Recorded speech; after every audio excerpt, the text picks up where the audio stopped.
Life is hard.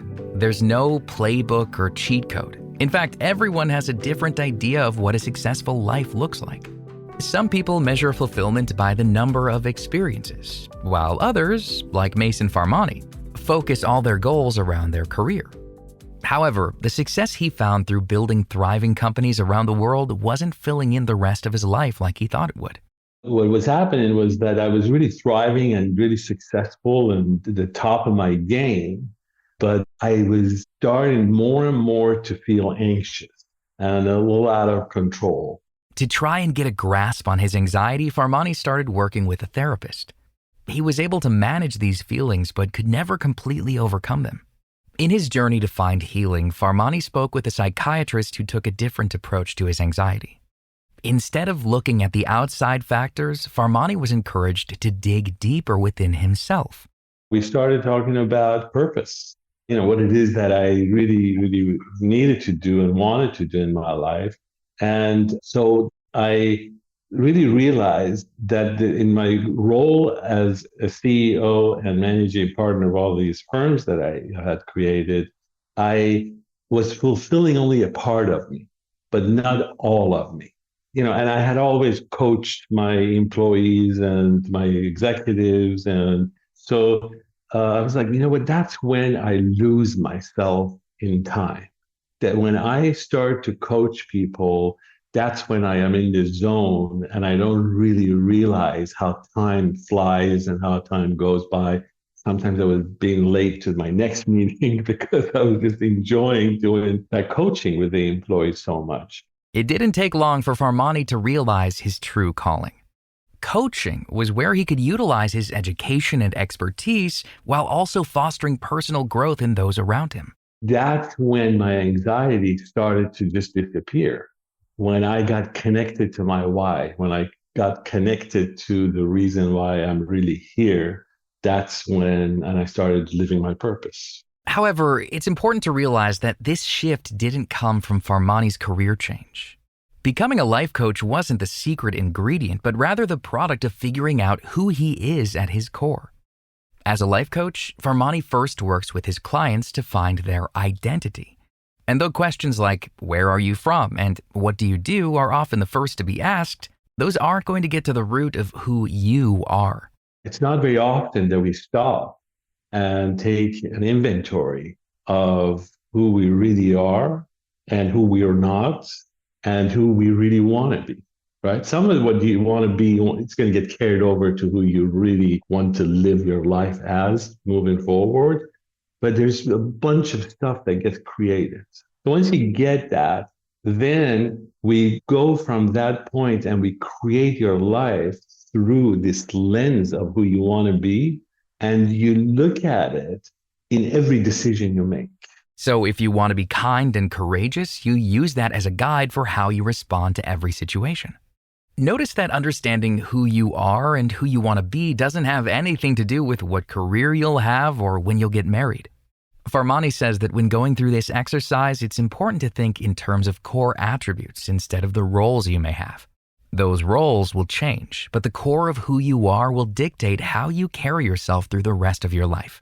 As relationships go broken up, and you may be a wife today, but you may be, mother tomorrow, and then you may lose all of it one day. Well, what you're left with is yourself, not your role. So when you're left with you and the courageousness, the patience, the abundance with all the things that you have chosen to create as something that builds your personality, you're focusing internally versus externally. And even after you have your core attributes figured out, Farmani says it's also important to realize when you're not making the decisions that line up with who you want to identify as. Once you have this starting foundation of who you are and what your obstacles are, you'll be able to place this lens over your entire life. And you got to say, does that create boundaries away from my intention, or does that contribute to my intention, right? Because sometimes you can't just get rid of things, but you can have at least boundaries around it. So if we can create a life that lives out of that intention, then you've got to make every decision that you make through that lens. your career, your relationships, your community, which is a part of the relationship, yourself, right? Self-care and who you are, which is a piece of it. And if you live a balance in all of those different parts, then your satisfaction and your love for life doesn't only come from one section. Which means that if a relationship falls apart or there's a bump in your career, you still have other areas of your life to lean on and feel fulfilled by. Many people, including Farmani, can become so focused on their career aspirations that they neglect the other important aspects of a happy life. I work with a lot of women actually that are aged between 25 and 35, and they're very, very successful. They're at the top of their game. And they come to me because they see where they're headed, which can be just focused on success and on their identity around their success, that one day they're going to wake up without relationship, without spirituality, which is another huge thing, faith and spirituality.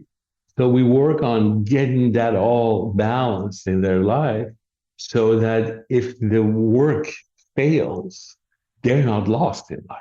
If you're thinking that life coaching sounds a lot like therapy, you're not completely wrong. Both aim to help individuals better their lives, but while therapy focuses on mental and emotional healing, life coaching tends to be more external. Another main distinction is the provider. Therapists undergo years of schooling and a certification, while an effective life coach relies on their personal experience in their chosen field. The difference is in coaching that you have the knowledge, right? Like, for example, I do corporate coaching, but I have 40 years of running companies. So when I do corporate coaching, I also reach into my experience to coach. However, no one's experience is going to be perfect. All of us have experienced failure, which begs the question, does a life coach have to have their own life together in order to be effective? Farmani says, it depends. I think that a good coach also reaches out to their failures in their life to help clients, right?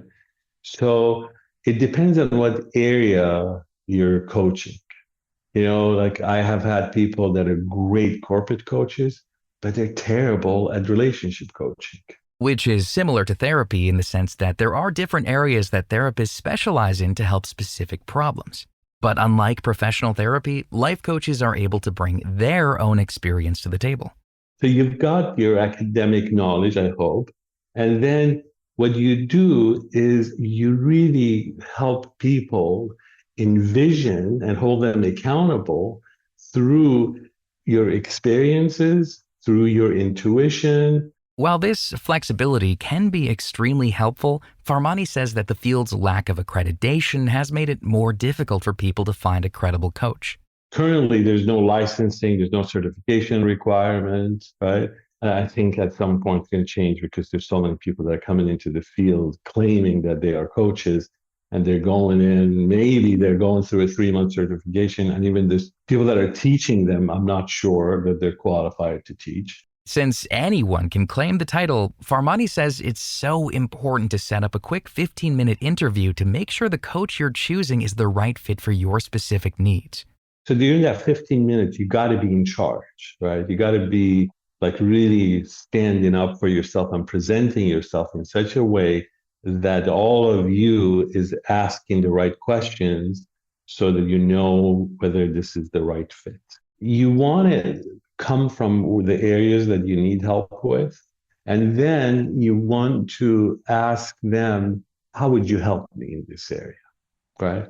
And also, can you tell me a little bit about somebody that was in this situation before, one of your old clients, one of your previous clients, that you were able to help, and how did you help them, and what was the outcome? Focusing on the outcome of previous clients in similar situations will help you realize which coach will be best for you. You can find more information about Mason Farmani and all of our guests on our website, radiohealthjournal.org. For more behind the scenes, follow Radio Health Journal on Facebook, Instagram, and X. Our writer-producer is Kristen Farah. Our production manager is Jason Dickey. I'm Greg Johnson.